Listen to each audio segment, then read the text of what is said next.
Salve, salve, amigos da ciência e além da ciência em todo mundo. Pensaram que eu não ia voltar, né? Mas eu voltei aqui, ó. E agora, será que eu tô numa simulação? Será que eu sou real? Será que tudo isso aqui que tá existindo... Aliás, existe a teoria, né?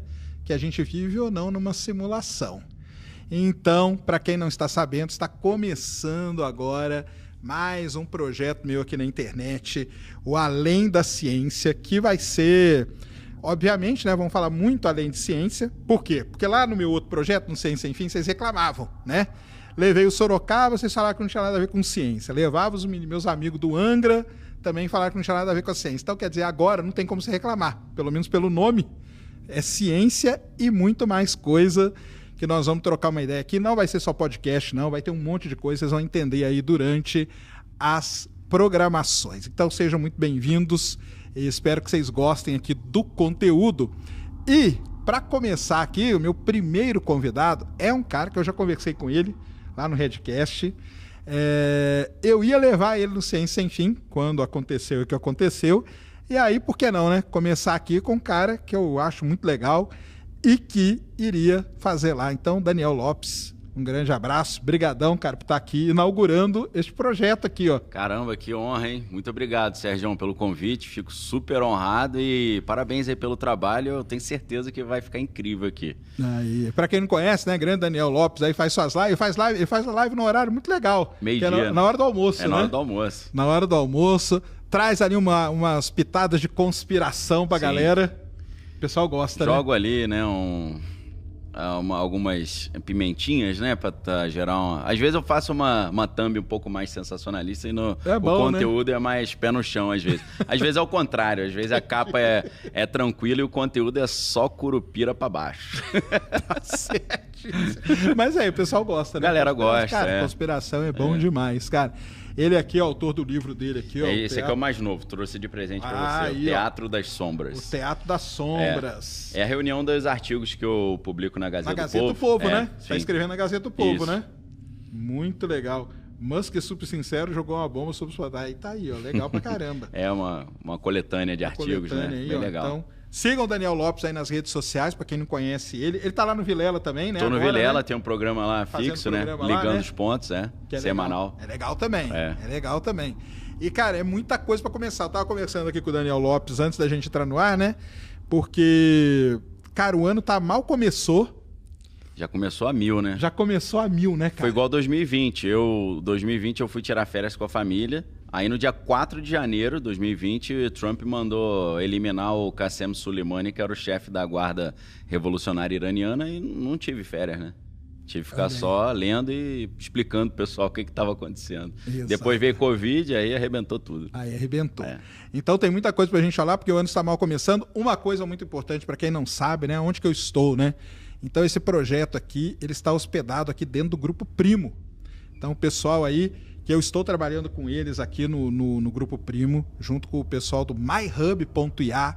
Então, ó, já fica aqui a dica para você. O que é o myhub.ia? Como o nome já diz, é um hub de inteligência artificiais. Então, por exemplo, você paga lá o ChatGPT, você paga o Gemini, você paga o Claude, você paga o Grok e tudo mais, você pode pagar uma assinatura só e ter todas essas IAs funcionando para você. myhub.ia. Então, você vai clicar aí, nós vamos deixar o link aí para você clicar. E o mais legal é o seguinte, ele está R$ 69,90 por mês no plano anual. Mas aqui, no Além da Ciência, você vai ter um desconto especial e ele vai sair R$ 59,90 por mês no plano anual. Então, acesse aí, porque além de ter acesso às IAs, você tem muita coisa dentro da plataforma. Você tem curso, você tem live, você tem uma comunidade onde a pessoa troca ideia, você aprende a usar IA. E além de ter todas essas IAs, dentro do myhub.ia tem uma IA que você joga a tarefa para ela e dependendo da tarefa que você jogar, ela escolhe para você qual IA que vai resolver.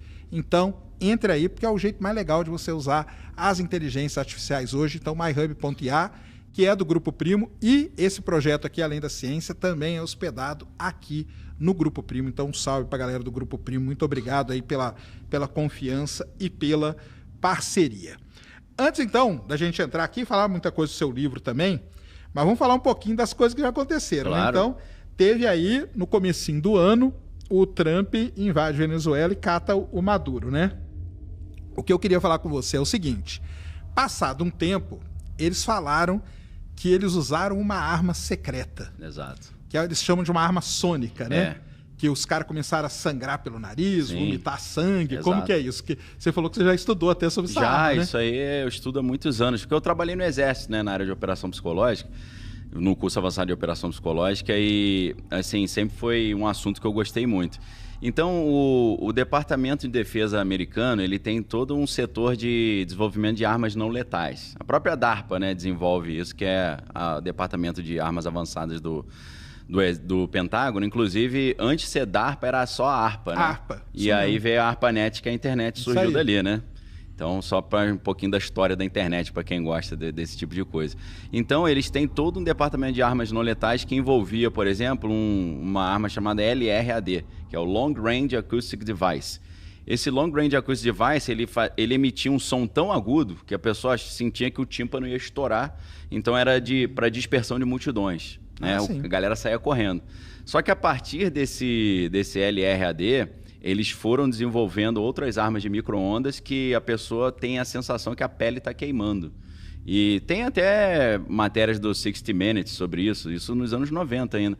Aí o jornalista fica atrás de um colchão e ele sente queimando, ele fica atrás de uma parede, ele continua sentindo. Mas não queimava, na verdade. Não queimava, só tinha aquela sensação terrível. Mas e aí a pessoa fica sem ação. Esse que é o objetivo. O máximo que eles aguentam ficar diante dessa arma, que na verdade parece uma anteninha, né? Pequena, que eles colocam em cima de um carro, o cara não conseguia ficar mais de 2 segundos. Caramba. Ele já saía correndo, falava, para. Saía, é porque ela é direcionada, né? Então, se você anda um pouco pro lado, você sai do efeito dela. Então, o cara saía em segundos, menos 2 segundos, 1 segundo. Então, mas me parece que assim como aquela litotripsia, né? Porque quem tem pedra no cálculo renal, aí você bota aquela maquininha para quebrar a pedra, né? Se você aumenta muito a frequência, você gera lesões no rim, né? Às vezes até gera sangramentos e tal.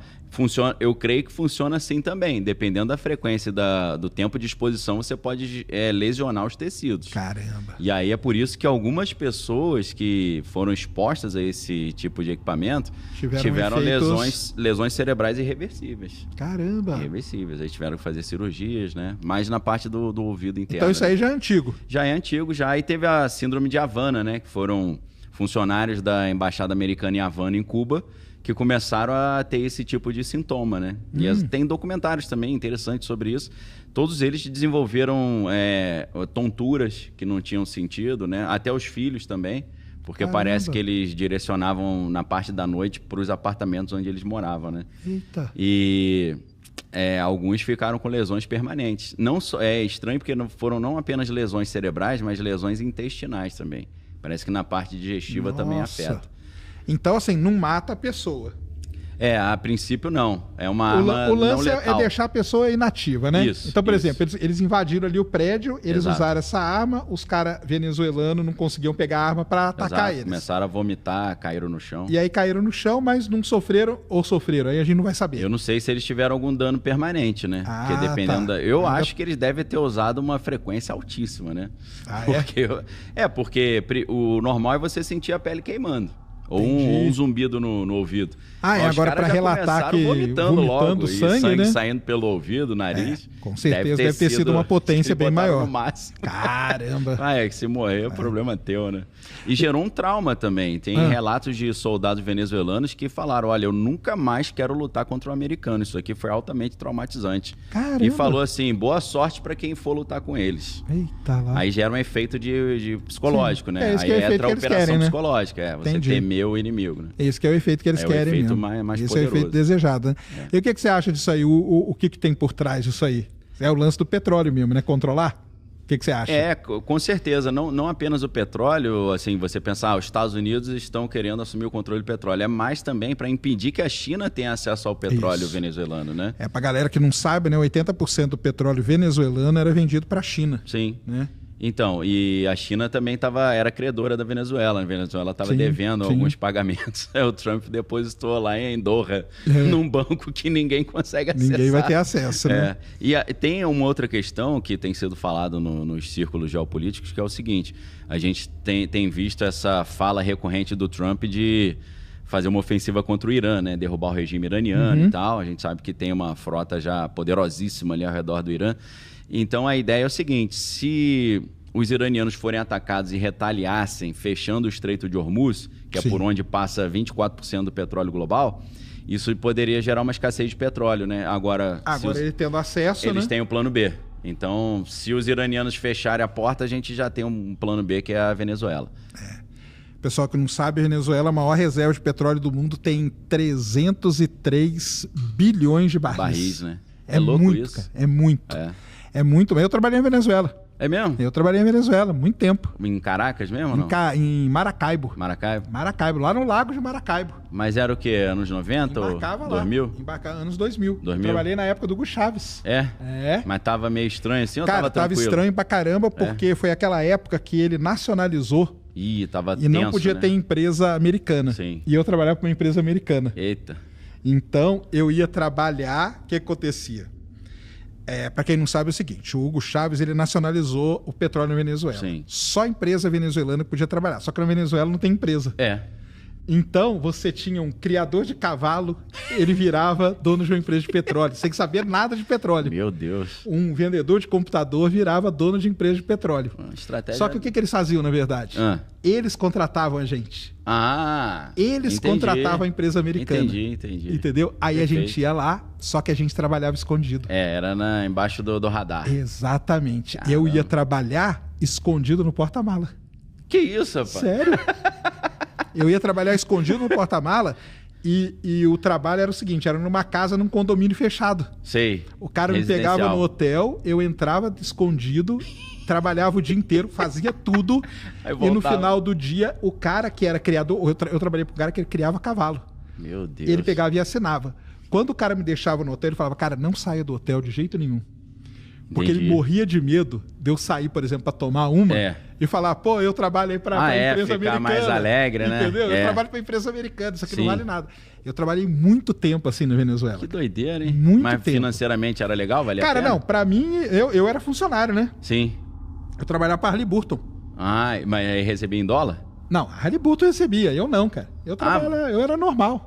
Entendi. Eu era funcionário. Sim, entendeu? Entendi. Então, só que essas empresinhas contratavam Halliburton, Schlumberger, empresas do mundo inteiro para trabalhar. Expoentes ali. Só que por fora do governo, porque para o governo não podia. Então, o governo pensava que era um venezuelano que estava fazendo trabalho. Um gênio que, exatamente, criando cavalos, aprendeu a gerir uma empresa de petróleo. E, na verdade, eram os americanos que estavam fazendo. Então, foi um período assim... Porque os Estados Unidos sempre teve ali, não teve como, cara.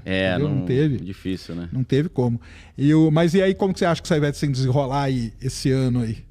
Então, até onde eu vi, a vice, a Delcy Rodrigues, ela chegou a dizer que eles ligaram ameaçando. Tanto ela quanto o Diosdado Cabello, né? Que é o ministro do interior, se eu não estou enganado. Que falando, se vocês não... a gente está levando o Maduro, se vocês não aceitarem e tal, a gente vai matar. Ela disse isso, né? E agora, eu acho que foi sexta-feira ou quinta-feira, foi recente, né? Alguns dias ou semanas atrás, algumas semanas.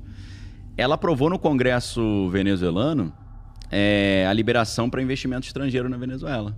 Então você vai ver que devagarinho ela está abrindo. Ela está abrindo e cumprindo com as determinações ou imposições do Trump, né? Imagino eu ali. Agora já que você gosta de teoria de conspiração, eu vou falar a minha teoria de conspiração em cima disso, cara. Primeiro que eu achei que quase não teve resistência nenhuma. Sim, foi estranho. Eu acho que o Maduro estava ameaçado lá de alguma forma. Eu também acho. E pra mim ele tá dando graças a Deus que levaram ele pros Estados Unidos. Porque lá ele fica tranquilo num presídio lá em Nova York, vendo a neve cair lá, que tá frio pra caramba. E sossegado, protegido. O que você acha disso aí? Eu acho também, porque ele tava feliz, né? Tem gente que, ele ficou feliz de ter sobrevivido. Eu acho que não. Acho que ele gostou, né? Tanto que ele fez o sinalzinho da vitória. Não, ele tava dando feliz ano novo pra todo mundo. E não ter tido quase zero... Tudo bem, os caras podem ter usado essa arma aí e tal, mas mesmo assim, cara, não ter resistência nenhuma. Foi estranho. Me parece que Tem alguns relatos de alguns soldados que a gente não chegam assim de forma indireta, a gente não sabe se é verdade. Mas já que você levantou a bola das hipóteses, eu vou contar. Pode mandar. A gente sabe que uma parte da segurança do Maduro era feita pelo Serviço Secreto Cubano. E o Serviço Secreto Cubano, na verdade, alguns dizem que não estava mais protegendo o Maduro, estava controlando o Maduro e ele estava debaixo como quase que um cárcere privado. Então. Por que seria essa situação? Porque o Maduro já estava querendo fugir para a Turquia. E eles falaram, você não vai fugir para a Turquia de jeito nenhum, senão os americanos vão tomar posse e você vai estragar a nossa veia revolucionária. Entendi. Porque um revolucionário não foge, ele não morre, foge a luta, né? O Salvador Allende, no Chile, ele tem que morrer lutando. É isso mesmo. E ele fala, não, vou embora. Aí eles cercaram e falaram, não vai embora.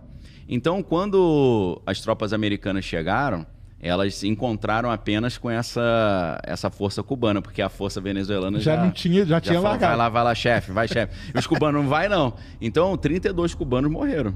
Olha aí. Foram assassinados. Você vai até uma homenagem em Cuba, né? Caramba! Então, os cubanos que estavam ali no serviço secreto morreram todos. E eu pensava que era uma teoria de conspiração da minha cabeça, então não teve cara. Até uma cerimônia lá em Cuba. Caramba, e eles reclamaram muito. Eu acho que é isso. Isso aí no jogo, porque pra quem não sabe, Daniel Lopes também manja de geopolítica pra caramba. Né? Então, teoricamente seria minha área principal, só que os caras começaram a me perguntar tanta coisa de mula sem cabeça e curupira. Aí eu fui falando e eu falei, meu Deus, agora que eu comprometi minha imagem, né, de analista geopolítico sério, mas eu falei, vambora, cara, fala o que você quiser. Quer Senhor dos Anéis? Vamos lá, fala Gandalf, fala o que você quiser. Mas no cenário geopolítico, qual que é o impacto disso aí tudo? Como que vocês analisam isso aí? Pra mim, isso já é mais um sinal de uma nova ordem mundial. Porque a ordem mundial baseada em regras, ou ordem mundial liberal, né, que os Estados Unidos instituíram em 1945, pós-Segunda Guerra, é aquela ordem que todo mundo pode comercializar livremente com todo mundo. O dólar é a moeda de valor, né, reserva de valor, e existe o respeito às soberanias nacionais, né? Então, quando os Estados Unidos começam a impor tarifas até sobre aliados, isso já é uma quebra desse combinado, né, de 1945. Agora, quando, além disso, além de impor sanções, eles, por exemplo, tiram a Rússia do SWIFT, aí você fala, mas não era essa ordem internacional, não era uma ordem que todo mundo podia participar e usar o dólar, agora você está proibindo alguém de usar o dólar? Participar quem ele convida, né, para a festa. Exato, né? Poxa, a gente combinou uma coisa, né? Combinado não sai caro, né? E aí, não apenas ele impõe tarifas e exclui, né, do SWIFT a Rússia, apesar de que foi no governo Biden ainda, quando ele atropela a soberania nacional e pinça um líder de um país de dentro desse país, isso mostra que até as soberanias nacionais hoje foram relativizadas, né? Então, o impacto mais forte para mim é o sinal de uma ordem mundial em transformação. Está tudo ali no livro do Ray Dalio, né? Que é Princípios para uma Ordem Mundial em Transformação, porque as nações crescem e caem, se eu não estou enganado. Entendi. E ali ele já estava mostrando esse movimento, que eu acho que agora está ficando mais evidente. Mas você acha que teria um outro país aí na linha aí, na sequência? Agora? Então, aí tem o Irã, mas o Trump agora... Mas o Irã, ele aguenta entrar, porque o Irã, os caras... Ali é complicado, Ali é bem complicado, né? É complicado. Né? Só se eles tiverem um apoio... A gente sabe que tem muitos infiltrados israelenses lá também, né? O pessoal do Mossad infiltrado ali... até incentivando as manifestações que estão ocorrendo, né? Que é o que no meio militar a gente chama de revoluções coloridas, né? Revolução colorida é aquela que parece uma revolução espontânea contra um líder, mas na verdade ela é patrocinada e incentivada por um agente externo, né? Saquei. Então, o Irã está nessa situação, e é claro que o Trump, no livro dele, Arte da Negociação, a gente aprende como é que ele negocia, né? Ele chega muito duro para tentar sair vitorioso numa negociação. E parece que ele está fazendo isso com o Irã. Ele tem falado, os iranianos querem negociar, eles estão abertos, mas quando ele não tem o que ele quer, agora nesse Trump 2.0, eu acho que eles vão tentar derrubar o regime mesmo. Derrubar o regime iraniano e encaixar um Reza Pahlavi Júnior lá. Entendi. Agora, mas eu acho que nessa doutrina Trump nova, que o pessoal chama de Pacto de Mar-a-Lago, porque ele combinou ali no seu resort, Entendi. né? Tem um nome também, eles pegaram a doutrina Monroe, que era aquela doutrina América para os americanos, né? Que na época, né, no século XIX ainda, era... Não queremos interferência europeia nas Américas. Agora não queremos interferência russa e chinesa nas Américas, né? Então, A Rússia, nesse cenário todo, ela não está muito enfraquecida? Está mais enfraquecida e mais alinhada com o Trump, né? Mais alinhada com o Trump Super ainda, alinhada. Né? Então, o Trump agora, ele falou, meu negócio agora é o hemisfério ocidental. Eu não tô nem aí, acabou a Pax Americana, eu não vou garantir a paz no mundo, eu tô preocupado com as Américas. Mas agora, com as Américas, aí ele tá sendo incisivo demais. Só que Américas, nesse sentido, é de um extremo ao outro, né? Da Groenlândia até a Antártida, né? Entendi. É de cima a baixo. Então, parece que agora ele tá focado, ele tem que resolver essa questão no Irã, que para mim é mais uma pressão de Israel do que uma vontade dele, porque ele tá nesse discurso America First, e arrumar uma encrenca com o Irã agora não é tão America First assim. Ah, sim, com né? certeza. É mais assim, amigos first, né? É. Agora ele tá de olho em Cuba. Ele tem falado muito sobre Cuba, que Cuba tá com os dias contados, que em breve vai cair o regime. Eu acho que ele vai arrumar alguma... Ele arruma uma desculpa, né? Eles estão ajudando... Desculpa, comércio, ele sempre arruma, comércio né? de substâncias ilícitas e tal. Aí você vê que é só... É lei para inglês ver, né? Que a gente sabe que o interesse dele não é salvar as pobres criancinhas. Ah, sim, não, claro que não. Mas e Cuba tem algum aliado forte para ajudar ela? Não tem. Hoje em dia tá difícil. Tá, na verdade, qual que era a sequência ali, né? A gente sabe que a União Soviética mandava 2 bilhões de dólares por ano para Cuba. Para Cuba, é isso. Quando a União Soviética deixa de existir, Cuba transferiu essa galinha dos ovos de ouro, esse patrocínio, para Venezuela. Então era o petróleo venezuelano e o governo venezuelano que patrocinava o regime cubano. Então, por isso que o Trump sabia que ele, quebrando esse monopólio ali do petróleo, do acesso cubano ao petróleo, você vê que tem essa teoria de que a própria guarda do Maduro era uma guarda cubana, né? Que ele estava meio que na mão dos caras. Então, Cuba perdeu o acesso ao petróleo venezuelano. E isso para eles é catastrófico. A gente não sabe quanto tempo que eles vão suportar sem isso, né? Entendi. Mas as sanções e tal, sem esse petróleo é complicado. Mas Cuba, na verdade, deve usar muito pouco petróleo, né? Com certeza. Com certeza. Bem, tem carro velho pra caramba, deve beber, né? É uns carrinhos velhos. E às vezes os dinossauros do Partido Comunista ficam irritados que não vão conseguir dar uma voltinha com a lambreta dele lá, né? Caramba. E aí você falou do negócio que eu até queria falar contigo também, que é a tal da Groenlândia, né? Ela entra nessa história por causa disso, né? 100%. Já tem um monte de projeto lá do Zuckerberg, né? Do Jeff Bezos na Groenlândia. Já estão com os projetinhos tudo pronto ali. E como que tá o lance da invasão lá? Eles estão... Porque tem descido tropa de um lado, tropa pro outro, treinado, como que tá? O pessoal da Dinamarca, né, junto com a França, eles fizeram alguns exercícios militares na Groenlândia para tentar demarcar território, né? Para dizer, olha... a gente não vai liberar fácil não, né? Só que a pressão hoje o Trump ele está extremamente radical, incisivo, né? Eu não sei até quando eles vão conseguir. Existem informações que dão conta de que o Trump já conseguiu um acordo para acessar alguns territórios, algumas regiões da Groenlândia, não ela inteira.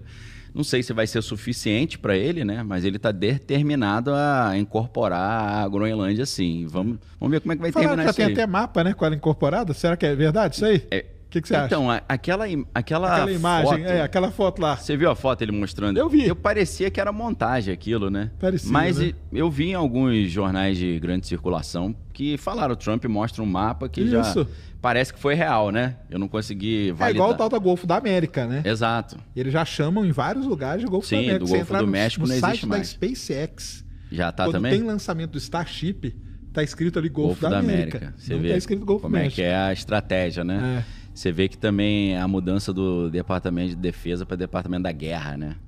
É algo contundente também de você imaginar. Então, aquilo ali é muito interessante porque esse mapa que ele pega Groenlândia, Canadá, Estados Unidos e depois a Venezuela, na verdade é um mapa de 1938. Caramba! Esse mapa é um mapa do Tecnato, que era a proposta de um governo extracontinental do movimento tecnocrático que tinha nos Estados Unidos e no Canadá. Sim. Que é o avô do Elon Musk que fazia parte, né? Exato, o avô materno que é o Joshua Norman Haldeman. Isso. Então eles tinham essa ideia de criar um sistema de governo que não era mais uma democracia representativa, porque como era uma tecnocracia, era assim, os mais qualificados governam, né? Engenheiros, cientistas, e essa escolha de quem vai governar não passa pelo povo. Ou seja, é uma ditadura fantasiada técnica. de uma tecnologia, né? Uma proposta tecnológica. Ou resumindo, cala a boca, burro, e deixa que eu sei governar, né? Deixa que eu governo. E aí, a ideia é ter uma região que tivesse recursos naturais suficientes para que eles não tivessem que comercializar com outras regiões. Ficarem isolados. Então, os Estados Unidos, só o território norte-americano não seria suficiente. Eles precisavam do Canadá, da Groenlândia e da Venezuela também. Sim. Então, esse mapa é fácil de achar. Você bota... como é que é? Technocracy Inc. Map. Você vai ver ali que incorpora exatamente essa região que o Trump está falando. E é legal não, né? Um pouco preocupante, mas é interessante a gente ver que eles têm até um livreto, que é como se fosse um manifesto deles, chamado The Energy Certificate, certificado de energia. Você acha na internet lá no Archive. No Archive é facinho de achar, tem versão PDF, tem tudo. Ali você vai ver que a ideia era o seguinte, a gente precisa substituir o dinheiro por um crédito de energia. Isso aí, ou certificado de energia, né? E para emitir esse certificado e distribuir igualitariamente entre todos os seres humanos adultos, acima de 21 anos só, a gente precisa contabilizar tudo que está sendo produzido nesse tecnato, nessa região. E para isso precisava de um nível de tecnologia que eles não tinham em 1938. Mas hoje já é possível criar um tecnato desse, né? Então parece será que essa aí é a linha dele? Eu tô achando que essa é a ideia. Mas ele nunca falou isso claramente. Não, assim. Ele não... Eu acho que nem pode falar, porque senão as pessoas se entenderem e verem que é o fim da democracia e do capitalismo, porque o tecnato não é um capitalismo, né? Porque se a gente pega um livro interessante pra caramba do Emad Mostak, que é The Last Economy, ele vai mostrar que o capitalismo funciona com base na escassez, né? Inclusive o conceito de economia que a gente estuda é gerenciamento dos recursos escassos. Então, para contabilizar recurso escasso, você tem precificação e você tem a moeda. Se você não tem recurso escasso, você tem abundância, aí pega aquele livro lá do... Como é que é do cara lá da Universidade do Vale do Silício? Esqueci o nome dele. Que é o descendente de grego lá. Esqueci, depois aparece. Ele tem um livro chamado Abundância, que ele fala exatamente essa ideia, que é tipo atualizando a proposta do movimento tecnocrático dos anos 30, né? E a ideia ali é o seguinte, vai ter abundância, então as coisas praticamente serão gratuitas, então não precisa de preço e não precisa de moeda. E o Elon Musk tem falado muito que o dinheiro vai se tornar obsoleto, né? Porque num cenário de abundância não tem necessidade de ter dinheiro. Será que ele quer seguir a linha do avô lá? Então, eu acho que ele que está encabeçando um pouco isso, né? Quando ele traz o Vale do Silício todo para apoiar o Donald Trump, eu acho, junto com Peter Thiel, né, Mark Andreessen e o pessoal da PayPal Mafia, eu acho que essa é a agenda deles, né? Entendi. E o Vale do Silício está em peso ali com o Trump, eu acho que é exatamente essa ideia. Assim, se a gente pensar uma ilustração cinematográfica para isso, tem um filme curioso que é o Mountainhead. Não sei se você chegou a assistir. Esse filme são os 5 ou 4 grandes magnatas da tecnologia que se encontram numa casa de campo lá, na verdade, na montanha, né? E eles decidem como eles vão controlar o mundo ali. E é curioso que um deles fala assim, ele é designado, né? Você vai controlar a Argentina. Olha só. Aí ele fala, eu vou botar uma marionete lá e vou controlar o cara à distância. É curioso porque uma das primeiras coisas que Javier Milei fez foi ao Vale do Silício conversar lá com o Sam Altman, né? Para implementar o WorldCoin lá, né? Isso é verdade. Aquela renda básica universal. Então, o lance da renda básica lá, o Elon Musk fala disso várias vezes, né? Fala. Então, parece que esse é para esse caminho que tudo está se encaminhando. É para o tecnato, porque o tecnato é isso. Ninguém tem dinheiro e ninguém tem posse também, não tem propriedade privada. A propriedade muito perto do quê? Do comunismo? É um comunismo tecnológico, né? Porque Marx era pró-tecnologia, né? Porque ele achava que a tecnologia ajudava a substituição do capitalismo, né? Porque ele era determinista, então ele achava que naturalmente o capitalismo evoluiria para o socialismo e depois para o comunismo, que é a sociedade sem então classe. Os comunas não tem que ficar bravo com o Elon Musk, não, é? Os comunistas? Ué. É claro que só se eles não aceitaram a versão tecnológica, né? Se eles são comunistas raiz, né? Entendi. Apesar de que, voltando, Marx era pró-tecnologia, porque ele achava que... Porque você vê, Marx ele decidiu fazer a primeira internacional socialista na Inglaterra. Por que na Inglaterra? Porque para ele a Inglaterra era o capitalismo mais avançado daquela época e como o capitalismo mais avançado era o que estava mais próximo de desembocar na Revolução Socialista. Na Revolução de romper ali, né? Quanto mais avançado o capitalismo, mais a técnica está avançada, mais a indústria está avançada, mais fácil de ser desencadeada essa transição, né? Entendi. Então, acho que a galera tinha que achar legal, né? Tinha que achar e o legal. Musk sempre foi democrata, né? Ele se diz meio centro hoje, né? E ele fala, eu continuo sendo de esquerda. É porque hoje o conceito de esquerda está tão distante que o cara, para me enxergar, tem que usar uma luneta, né? Mas eu sou esquerda ainda, você que é extrema esquerda. Você é extrema, exatamente. Então, acho que tá indo para essa linha. E quem entender isso vai conseguir sobreviver a essas mudanças, porque parece que vai chegar um momento que você não vai conseguir mais acumular patrimônio. Entendi. Porque o Satya Nadella, que é o CEO da Microsoft, ele deu uma entrevista no Encontro de Davos ano passado que para mim foi um insight, né? Ele falou assim, olha, a gente está caminhando sim para uma economia de abundância, tudo vai ser praticamente gratuito, mas a gente tem um paradoxo que é o paradoxo de Jevons, que é com a letra J, quem quiser pesquisar, né? Jevons, de Jevons. O paradoxo de Jevons é o seguinte, se a energia, por exemplo, fica muito barata, todo mundo vai usar energia adoidado, né? Você vai ligar o ar, vai deixar o ar ligado o dia inteiro, chuveiro elétrico ligado o dia inteiro. Isso vai gerar, apesar de ser gratuito, vai gerar uma obrigação, uma necessidade de aumentar muito a produção, ou seja, a oferta. Você vai ter que ofertar muito. E aí você fica com uma oferta insustentável, porque não tem meios para ofertar tanto se é gratuito. Então, o paradoxo de Jevons diz que precisa haver algum tipo de limitação a esse consumo para evitar essa oferta infinita. Entendi. E aí a limitação é o crédito. Aí vem um crédito de energia. Aí tudo é contabilizado em energia. Ah, mas como assim? Você vai comprar um hambúrguer. Quanto de energia foi gasto? Gastou para fazer aquele hambúrguer. Aí você tem que pegar o crédito mensal que você recebeu e usar para aquilo. Entregar para aquilo ali. Só que desde... Aí você vai criando uma diferença... Tá da escassez aí no meio, né? Exato. Você cria uma escassez, né, você cria uma nova escassez. De energia, é uma abundância para os controladores do sistema, para 1%. Os 99% estão ainda no jogo da escassez. Mas não tem moeda. Você, na verdade, tem um token, um crédito de energia. E esse crédito de energia, desde aquele documento lá, o The Energy Certificate, de 1938, ele já tinha data de validade. Ou seja, ele expira. Você recebe dia 5, dia 30, ele expira.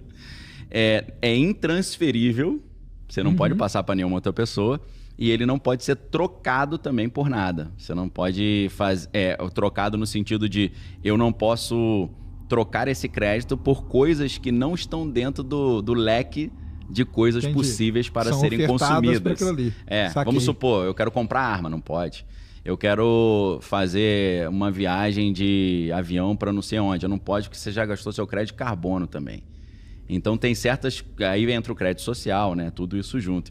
Então, assim, é um cenário preocupante, né? Que alguns grandes expoentes já têm falado sobre isso, alertando um pouco para essa realidade, né? Caramba, você acha que tem um risco disso aí? Eu acho que o objetivo é esse. É mesmo? Se eles vão conseguir, eu não sei. Mas eu acho que parece que está caminhando para isso. Na verdade, o Fórum Econômico Mundial ele é um grande think tank que dissemina essas ideias também, né? Se você pega o livro do Klaus Schwab, que é o Capitalismo Stakeholder, já é exatamente isso, né? Na verdade, você pega o livro de 2016, que é a Quarta Revolução Industrial, e você pega o Capitalismo Stakeholder e soma, se você quiser botar junto, bota o outro Covid-19 e o Grande Reset, esses 3 livros, tá tudo ali. Parece que é o mesmo produto com embalagens diferentes, né? Entendi. Porque a Quarta Revolução Industrial é o seguinte, né? Você teve a primeira Revolução Industrial, que foi a máquinas a vapor, a segunda foram máquinas elétricas, a terceira computação, a quarta é internet, redes sociais, inteligência artificial, biotecnologia. Mas você acha que a IA ela entra nessa aí ou ela seria uma outra ainda, além? Dentro do critério do Klaus Schwab, ela está na quarta Revolução Industrial. Está na quarta. Esse novo cenário global, geopolítico e econômico, social, cultural que vem com a inteligência artificial e a aplicação da inteligência artificial às outras disciplinas, né? E junto com isso vem essa ideia do capitalismo stakeholder, que é o quê? Deixa eu explicar rapidinho para vocês. Tem o capitalismo de shareholder, que é o acionista, e tem o capitalismo de stakeholder. O que é o stakeholder? O capitalismo de shareholder, a ideia é o seguinte, as empresas só devem responsabilidade aos seus acionistas. Aí o cara fala, mas e o meio ambiente? Eu falo, problema do governo, problema teu. Minha obrigação é com os meus acionistas. E aí o Fórum Econômico Mundial, ele começa a falar, não, as empresas têm que ter outras obrigações também. Tem que ter obrigações também para a sociedade. Tem que ter responsabilidade social. Então, essa ideia de responsabilidade social, ESG, vem tudo desse conceito. Sim. Só que o capitalismo stakeholder, quando você tem as empresas fazendo todas essas responsabilidades sociais, ela acaba na prática substituindo o Estado na oferta desses serviços.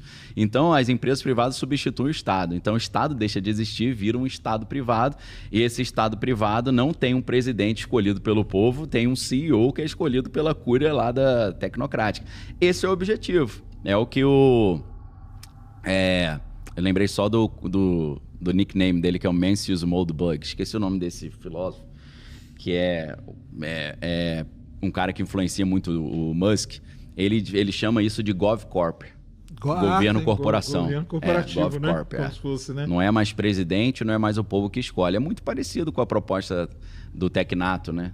Aí eu fico vendo, cara, capitalismo stakeholder, Tecnato, GovCorp, tudo que esses diferentes autores estão escrevendo é a mesma coisa. É tudo a mesma coisa com nome diferente, né? É tudo igual, né? É tudo igual com nome diferente.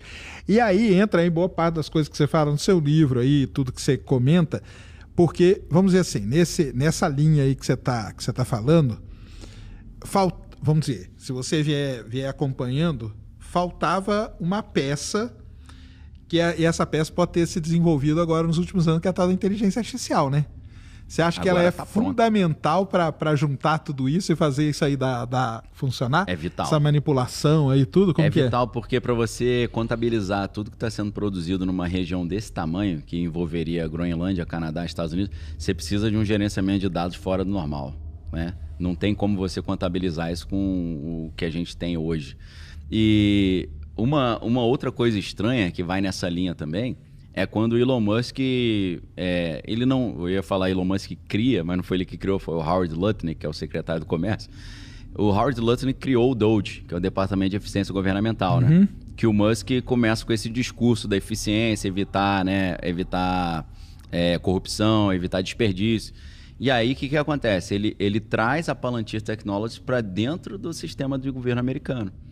Isso tem algumas preocupações. Primeiro, porque ele vai acessar dados de saúde e dados pessoais da população americana toda. Uma empresa privada tendo esse acesso. Seria um problema de LGPD, né? De dados pessoais. Mas ele também, segundo alguns críticos falaram, eles pegaram esses dados todos e estão usando esses dados para treinar as inteligências artificiais deles, né? Ah, não, isso aí é óbvio, 700 mil computadores. Não, imagina a base de treinamento que não vai ter, né? Aí o Grok, né, o XAI, acaba tendo uma vantagem porque teve acesso a um banco de dados monstruoso, né? Fora tudo que circula no X, né? E alguns dizem que uma das grandes incentivos dele comprar o Twitter não foi proteger as liberdades, foi, na verdade, acessar as conversas, porque a gente sabe que existe aquela ideia de que a inteligência artificial na aprendizagem ela bate numa parede, né? Que é quando ela já consumiu todos os dados que tem disponíveis. Sim. Ela precisa de coisa nova. Ela precisa de coisa nova e a solução para isso é o BCI, né? Que é o Brain Computer Interface, que ela tá cérebro-computador. Ela tá no cérebro de alguém e o ser humano tá absorvendo dados 24 horas por dia, ela também absorve em tempo real, né? Que aí que vem a Neuralink, né? É aí que entra o Neuralink e os seus respectivos concorrentes lá. Uma conspiração aí nessa parada aí. Será que ele já não comprou o Twitter, já antevendo esse lance de fazer uma IA? Porque para nós aqui, meros mortais, né? Tudo bem que IA a gente sabe que é um negócio que vem muito antigo, lá da década de 40, não sei o que, usa há muito tempo e tal. Mas IA desse jeito aí que ela tá dominando o mundo hoje, que hoje a gente tem os caras das grandes... Quem que seriam os grandes caras? Os donos das empresas de IA, né? O dono da Meta, o dono da Anthropic, o dono do não sei o quê, né? Esses caras já não tinham essa visão? Será que o Elon Musk falou assim, cara, eu vou comprar esse Twitter aqui? Não por esse papo aí de igualdade, free speech. Liberdade de expressão. Né? Isso aqui eu deixo pra galera. Isso, é a Mas propaganda. Eu vou comprar isso aqui porque eu já tô, daqui 3 anos, eu vou pegar isso aqui, vou fazer um sisteminha. Sim. Será que já tava com isso aí na... eu acho que... É difícil a gente saber, mas o que difícil. Você acha? Não, mas quando... Existem artigos jornalísticos que acusam ele disso, tá? A gente não sabe se isso é fato. Mas eu não me recordo, mas matérias, por exemplo, do Washington Post, que é mais de esquerda, mais crítico, falando de Elon Musk, cuidado do usuário do Twitter ou do X, ele só comprou para pegar seus dados, ou para estudar suas conversas. Mas aí é muito fácil, porque a gente já tinha um caso dentro do Facebook que era isso, né? Total. Que já tinha estourado com antes, certeza. Né? Sim. Aquele problema todo lá, né? Que deu do Mark Zuckerberg com os dados e tal. Sim, da Cambridge Analytica, Cambridge Analytica. Na época da eleição. Então, assim, era meio que intuitivo você pensar o seguinte, eu tô usando uma rede social. Facebook era uma rede social. Então, basicamente, os caras vão pegar meus dados. Né? Com certeza. Isso principalmente para quem entende de onde que surgem as redes sociais. Porque a história é interessante pra caramba. Por quê? O 11 de setembro foi um grande antes e depois também, né? Foi um evento cisne negro ali que muda muita coisa. E depois daquilo ali, o Congresso americano conseguiu aprovar algumas novidades que, em nome da segurança, atropelavam algumas questões de privacidade. Então, a proposta era o seguinte: eles começaram um projeto chamado TIA, que é Total Information Awareness, né? Que é conhecimento total dos dados. E nesse projeto, o objetivo era espionar o que estava todo mundo falando e fazendo, para poder procurar terroristas e impedir que um novo 11 de setembro acontecesse. Colocar essa roupagem de segurança para poder ter acesso. Para poder ter a desculpa para fazer isso, né? Então, a CIA estava fazendo isso, junto com a DARPA e tal. E aí, alguns senadores descobriram e começaram a falar: isso é ilegal, não pode ser feito. E aí, eles tinham um projeto já na CIA chamado LifeLog. LifeLog, que era ter um banco de dados completo da vida de todo cidadão americano e talvez global, né? Se você estuda lá o que o Edward Snowden falou da NSA, né? E aí, quando o Congresso americano falou pode parar, acabou, eles mandaram parar no dia 3 de fevereiro de 2023 e o The Facebook, que era na época, né? Foi criado no dia seguinte, dia 4 de fevereiro. Então, assim, uma coincidência meio estranha. Aí, se você pega um artigo da jornalista Whitney Webb, que é The Military Origins of Facebook, ela vai mostrar o quanto de dinheiro público e de serviços de inteligência estava ali ajudando a construir não só o Facebook em 2003, com a desculpa de continuar o TIA e o LifeLog, só que no setor privado. E ela vai dizer que isso é uma constância, né? Sempre que o Congresso descobre que a CIA está fazendo algo que é ilegal, eles terceirizam para o setor privado, que o setor privado opera debaixo de regras diferentes, né? E foi nessa época que surge a Palantir Technology também, do Peter Thiel. Mas então aquela história do Facebook lá não existe, não? Parece que aquilo ali é uma parte da história, né? Segundo o Whitney Webb. Dele lá no quarto, dele lá em Harvard, teve a ideia, criando. Não é não, cara? Copiou um pouquinho a ideia do James Winklevoss, né? Isso. Então, não é isso, não. Acho que teve, mas todos eles tiveram incentivos e patrocínios, por exemplo, de a CIA tem uma incubadora chamada Incutel, né? Ah, sim. Não, o que eu acho... Porque muita gente já falou isso pra mim. Mas eu acho que...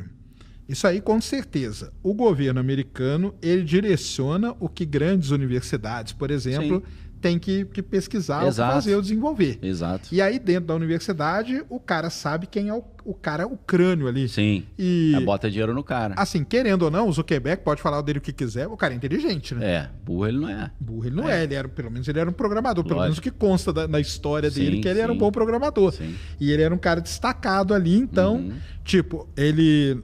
Eu vou pegar a história que... Eu já li o livro do Facebook que foi baseado no filme. Deu origem ao livro, O livro é legal pra caramba. E dizem que aquela história dele ter criado... A rede social, né? Isso, a rede social. Social Network. O lance dele ter criado aquele negócio antes e ter derrubado os computadores de Harvard, lá, o sistema, aquilo lá meio que chamou a atenção. Foi, claro. Acende uma luzinha e os caras procuram ele. E aí procuram ele e aí começa a dar que grana. Cara faz uma grande invenção na garagem de casa, rapidinho alguém bate na porta e fala: irmão, o que é isso aí? Exatamente. Passa pra cá. Né? E engraçado que em todas essas grandes coisas que você falou aí, que se conectou o pessoal da Palantir, o Peter Thiel tá em tudo, né? Tá em tudo, cara. Tudo. Como pode ser um cara que tá tão antenado assim? Esse cara manda muito. Eu acho que ele é um daqueles caras que mandam muito, mas não aparecem tanto. Apesar de que agora ele tá dando palestra sobre o anticristo, né? Não sei se você viu. Ele deu uma palestra exclusiva lá em São Francisco para poucas pessoas e uma palestra na França. Mas a gente sabe que Mas que eu ele acho que a intenção dele nem é aparecer. Não é não. É agir mais nos bastidores, claro, será que não? Com certeza. Então, deixa o Elon Musk, deixa o Sam Altman, deixa o Zuckerberg, que eles gostam disso. Sim. E eu fico aqui atrás. Exato. Né? Então, para mim, o Peter Thiel é um dos caras mais misteriosos e mais poderosos que Isso são que eu ia pouco perguntar. falados. Você acha que ele é um dos caras mais poderosos? Muito poderoso. Eu vou dar um exemplo. O Peter Thiel... deixa eu tentar não dar um spoiler, já fazendo criar um suspense. O Donald Trump, na primeira gestão, ele teve uma relação muito problemática com o Mike Pence, que era o vice. Né? Porque ele tinha na mente dele a certeza que ele tinha vencido as disputas lá de 2020 e ele precisava do apoio do vice para chancelá-lo nisso. Porque na legislação americana, e isso é bem diferente da nossa, o verdadeiro presidente do Senado nos Estados Unidos é o vice-presidente. O vice-presidente autoriza alguém do Senado para fazer esse papel. Ele pode assumir a hora que ele quiser as votações e ter um voto de Minerva, por exemplo. O J.D. Vance já fez isso algumas vezes. Ele foi ao Senado e empatou alguma votação que era importante para o Trump. Ele foi lá e deu o voto para desempatar. Então, o Trump falou, você é o verdadeiro presidente do Senado, você não vai chancelar essas eleições. Aí ele falou, vou chancelar. Ele falou, não vai, vou. Aí chancelou. Então o Trump ficou irado. Poxa, você me traiu e tal. O cara, não, eu não vou fazer isso. Então, primeiro, o Trump teve um sério problema com o seu vice. Ele não ia escorregar nessa mesma casca da banana. Aí quem ele escolhe como vice? Um senador de primeira viagem, um jovem que ficou famoso porque escreveu um livro contando sua história lá, Hillbilly Elegies, né? Que virou um filme da Netflix, né? Que eu esqueci como é que é em português. E um cara que, assim, quem não conhece fala, esse garoto surgiu de onde? Quem é esse garoto que tem tanta força que virou vice-presidente da nação mais poderosa do mundo? Aí você precisa entender a história de Peter Thiel. Peter Thiel, ele chegou a estudar em Yale, ele fez uma especialização em Direito, e ali ele conheceu o J.D. Vance conheceu o Peter Thiel ali. E o Peter Thiel chama ele para trabalhar junto, fazendo algo que ele já depois começou a fazer explicitamente com um projeto chamado Founders Fund. O Peter Thiel ele tem um projeto que ele encontra jovens talentos nas universidades e tira esse cara da universidade e puxa para trabalhar com ele. O Vitalik, lá do Ethereum, ele fez isso. O Ethereum é uma fabricaçãozinha do Peter Thiel também. O cara é pupilo dele. Porque, na verdade, o PayPal foi um dos primeiros sistemas de pagamento digital que existiram, né? Fora os outros que eram das agências inteligentes que são mais e aí, antigos. fazendo só um parênteses, nesse negócio do PayPal, você vê que já conecta ele com o Elon Musk, né? Já conecta. Lá direto. atrás, né? Eles começaram lá, que era Confinity, né? O nome da empresa. Isso. Aí o Musk tinha o X.com, né? X.com. Aí juntou, virou PayPal, né? Que eles venderam depois, né? Juntaram a grana. Então, esses dois já estão juntos há um tempo, né? E tem uma conexão meio sul-africana curiosa, porque Peter Thiel é alemão, mas morou muitos anos lá na Namíbia, na África do Sul, por causa do pai que era engenheiro. Mas o David Sacks, que também é da máfia do PayPal, né? Um dos fundadores, junto com o Reid Hoffman, entre outros, ele também é sul-africano. Então, 3 caras importantíssimos na tecnologia hoje vieram da África do Sul, né? Olha só, então tem um bonde da África do Sul ali que é forte. Pesado. Então o que acontece? Peter Thiel, usando essa estratégia do Founders Fund, que é muito semelhante ao projeto Young Global Leaders do Fórum Econômico Mundial, que é esses jovens líderes globais, que Macron, vários... O próprio Elon Musk, né? Javier Milei, todos eles passaram por esse treinamento do Fórum Econômico Mundial. Então ele pega o J.D. Vance e começa a trabalhar em cima do J.D. Vance. J.D. Vance começa a trabalhar eu não sei se é no Mithril Capital, acho que é Mithril Capital, porque o Peter Thiel tem vários projetos, né?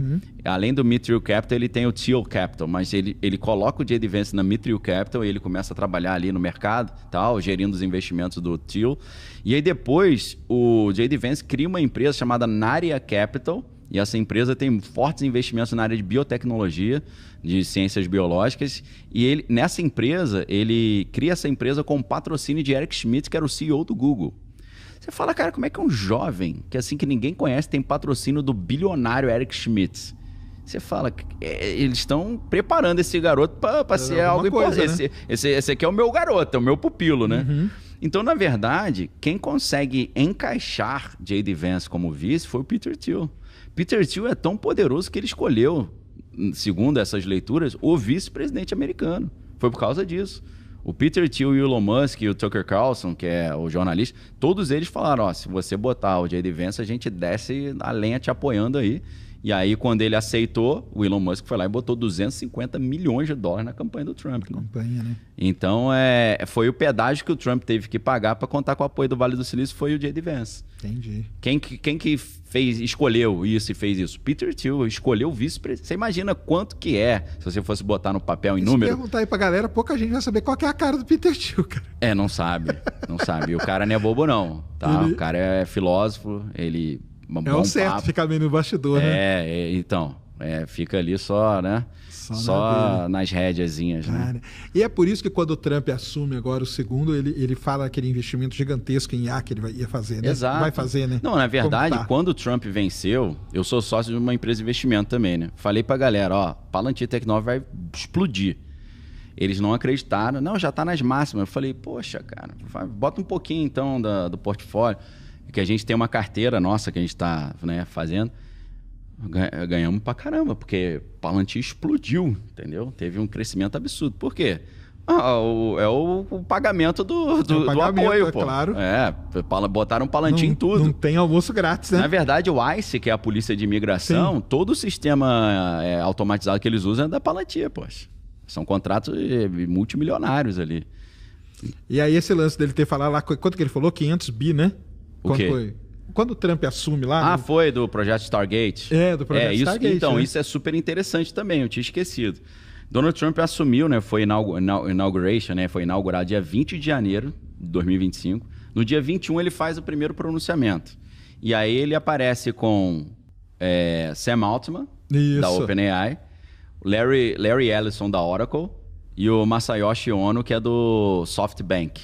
E aí o Masayoshi Ono falou, nós vamos levantar 500 bilhões para criar uma inteligência artificial, para nós vencermos a corrida pela melhor inteligência artificial contra a China, para vencermos a China e tal. E é importante falar de Larry Ellison, porque Larry Ellison é o cara da Oracle, né? Apesar de que o filho dele é dono da Paramount, né? Quase todos os meios de comunicação agora estão na mão do filho. Agora, Larry Ellison, que criou a Oracle, na verdade, a Oracle é um projeto chamado... Era um projeto chamado Project Oracle, que era da CIA.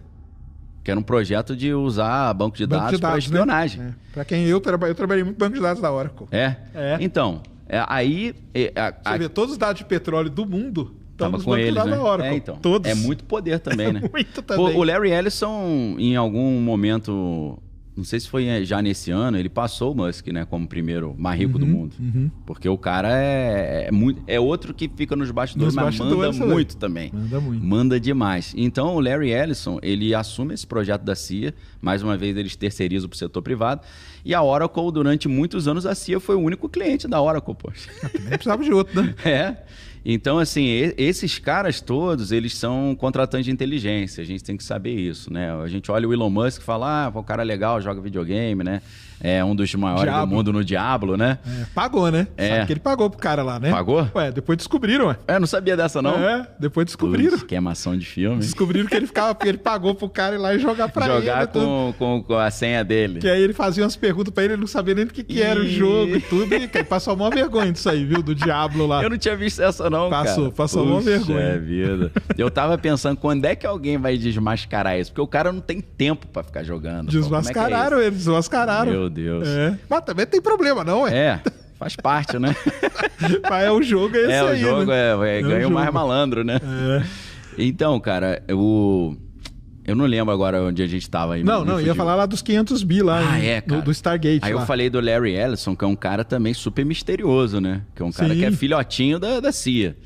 Aí você vê que o primeiro projeto que ele anuncia é um projeto de tecnologia, ou seja, ele já está ali dando uma satisfação de todo esse apoio do Vale do Silício que ele recebe. Mas uma coisa curiosa que gerou muita polêmica foi quando ele chama o Larry Ellison para explicar como essa tecnologia poderia ser aplicada.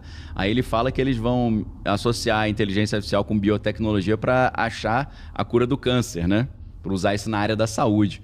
Aí a galera já começa, isso aí tá me lembrando Eu Sou a Lenda, lembra com o Will Smith? Sim. Eles estavam usando um vírus, acho que não lembro qual vírus que era, da catapora, para tentar criar um vírus que comesse as células cancerígenas e transformou o mundo inteiro em zumbi, né?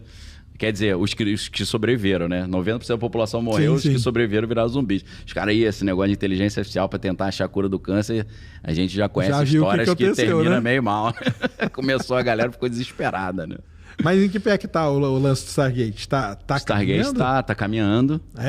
Não apenas tá caminhando bem, apesar de que o Musk falou, o SoftBank não tem esse dinheiro, mas aí o que eles fazem? Isso que é legal pra caramba. Não sei se você viu esse detalhe. O Jensen Huang lá da... Como é que é? NVIDIA? NVIDIA, né? Cada um fala NVIDIA, NVIDIA, né? Em inglês eles falam... Mas é NVIDIA mesmo. NVIDIA, ele toda hora vem na mídia e fala assim, olha, a China tá melhor, tá na nossa frente, eles vão ganhar. Por que ele faz isso? Para justificar mais bilhões no bolso dele, nele. claro. Toda hora. E aí, cara, o que acontece? Vem o DeepSeek, né? Sim. Caramba! Aí as ações da OpenAI caíram. Eles fizeram muito mais rápido, muito mais barato, com muito menos funcionário. Poxa, acabou com esse projeto aí. E aí, na verdade, o que gera? A galera fala, precisamos investir mais na nossa, então, inteligência artificial americana. Saiu um relatório agora, um dossiê recentemente, dizendo que a OpenAI passou vários dados para o DeepSeek para facilitar o crescimento do DeepSeek, para que, criando um bicho-papão novo chinês, eles justificassem mais grana para eles. Então é um joguinho também que né? Que se você não entende, você cai facinho, né? Claro. Você fala, meu Deus, os americanos... Então, agora, as ramificações do projeto Stargate estão trazendo... A xAI agora já virou a responsável por aplicar inteligência artificial em todo o sistema de defesa americano. Mesmo eles dizendo que Trump e Musk estavam brigados, né? O que para mim ali foi meio... Depois eles voltaram. Deu para ver que eles voltaram. Foi tranquilo, depois. Né? Não, o Musk... este final de semana passado, o Musk estava em Mar-a-Lago pro casamento do Dan Scavino, né? Então ele tá sempre lá em Mar-a-Lago. Tá direto, sempre, eles sempre conversam. Se o Trump não quisesse, eles não dariam um contrato desse pro Musk, né? Pra xAI. Então tá fluindo, que é uma maravilha. E uma coisa estranha foi que eles pegaram funcionários dessas grandes empresas e deram patentes de tenente-coronel pros caras. Um negócio que eu nunca... Você lembra dessa notícia? Lembro. Eles pegaram esses caras e deram patente militar para eles trabalharem dentro do sistema de defesa. Mas aí é o lance para liberar aqueles acessos de segurança, né? Sim, para o cara ter o clearance, né? Que é a credencial. Credencial, isso. E ajudar, né, os americanos nessa briga aí. É claro que a galera também nerd já fala, pô, é assim que começa a Skynet, né? Você terceirizando para inteligência artificial o controle da segurança, né? Isso. Então o projeto Stargate, até onde eu sei, ele tá sendo tocado aí bem, tá fluindo bem, né? Porque o dinheiro tá entrando a rodo, né? Você acha, cara, que muita coisa da ficção foi profética nessa parada aí que a gente vai vendo? Cara, foi, às vezes... Parece, né? Às vezes até sem querer, né? A gente tem uma história curiosa, que é o livro de 1953, que é Project Mars, que é de ninguém menos do que o major da SS, Werner von Braun, né? Uhum. Que foi levado da Alemanha para os Estados Unidos no projeto Paperclip, né? Isso. Tipo assim, meu amigo, você tem duas opções. Você é um criminoso de guerra, você pode pegar uma prisão perpétua aí, ou você vem trabalhar com a gente aí ganhando uma fortuna. Ele falou, vambora. O que no Bastardos Inglórios, o filme, né? O Aldo Rain, que é o Brad Pitt, né? Ele fala, meu irmão, pro coronel Hans Landa, você vai para os Estados Unidos, mas você não vai se esconder e passar despercebido, não. Aí faz a marca nele. A marca na testa ali. Você vai, mas eles vão todos saber que um dia você fez isso aqui que você fez, né? Então, assim, esse pessoal... Eu esqueci agora, eu perdi o fio da meada. Me ajuda aí. Não, tava falando do Project Mars, lá do livro do Von Braun. Werner Von Braun. Ele tinha um sonho de levar a humanidade para Marte. Isso. É o Werner Von Braun. Era o sonho dele. Tanto que ele dizem que ele morre de desgosto quando a NASA escolhe ir para o ônibus espacial em vez de seguir o programa Apollo, que a sequência seria ir para Marte. Exato. Aí a NASA prende a gente fala que a gente ficou preso na órbita baixa da Terra. Isso. E ele meio que morre de desgosto, que ele se achou traído pelo governo americano. Entendi. Depois de tudo que ele entregou pro governo americano chegar na Lua e tal, os caras não quiseram. Porque ele fica ele fica muito amigo do Walt Disney. Do Walt Disney. Do Walt Disney, porque o sonho do Walt Disney era ir pra Marte também. Também, né? Os dois estavam juntos nessa missão. Esses caras tinham todos esses sonhos aí. Já tinha o plano, com certeza. Então, nesse livro... É um livro de ficção, mas eu não li o livro, né? Mas dizem que no livro tem várias dicas de como poderia ser feito isso, até em termos técnicos. Ele dá algumas dicas técnicas. Né, eu já li boa parte desse livro aí. Tem tudo. E nessa ficção, o cara que é o líder da colônia humana em Marte chama Elon. Elon, isso mesmo. É isso mesmo. Aí você fala, depois de 40 anos vem um cara falando que a missão de vida dele, quem leu a biografia do, né, do Walter Isaacson, o sonho da vida dele é a missão, ir pra Marte, né? De ser o cara que vai fazer isso. Só que aí você pega uma entrevista com o pai do Elon Musk, que é o Elon Musk, e ele diz que ele gostava muito desse tipo de conteúdo, e ele leu Project Mars, inclusive que ele fala que na África do Sul os africaners lá, os descendentes de europeus, era tudo meio... Gostava do Adolfinho Bigode, né? Eles eram partidários... Então, eles liam esses materiais, né? E ele falou que sempre gostou de engenharia, aviação, e ele queria colocar já o nome Elon. Só que aí, ele falou que o Elon Musk tem um tio que o nome do meio é Elon. Então ele ele brincou, né? Aí a May Musk, que é a mãe, isso, a mãe. ou May Haldeman, né, que era o nome dela, ela aceitou. Vamos fazer uma homenagem pro tio. Ele, não, é legal porque é o personagem do livro, Aí né? ele justificou, né? Só que até convenceu o garoto, essa é a sua missão também, né? Ele ele assumiu essa missão como a missão de vida dele. Desde criança, né? Isso parece que foi uma profecia autorrealizada, né? É engraçado, curioso, né? Que a gente vê essas coisas meio que vão coincidência. A maior coincidência pra mim, vou contar rápido se você quiser depois a gente mudar de assunto. Teve um filme chamado White Noise, Ruído Branco. É Ruído Branco em português, que é com Adam Driver. E a história é o seguinte: pessoas que moram numa cidade do interior de Ohio, e tem um professor lá de alemão, que é o personagem da Adam Driver. Eles vivem numa pequena cidade até que tem uma linha de trem que passa pela cidade. Um trem passa por ali, tomba, libera uma substância química que em estado líquido é inofensiva, mas gasoso é o fogênio, que é uma arma letal que foi usada na Primeira Guerra. Então começa a matar todo mundo e a galera vai fugindo. Aqueles filmes que o cara tem que fugir da catástrofe. E aí esse filme foi lançado... a primeira exibição pública foi acho que em agosto de 2022. E aí o filme foi lançado em novembro na Netflix, novembro de 2022, e em fevereiro de 2023, nessa cidade onde eles filmaram, tombou o trem e aconteceu a mesma coisa.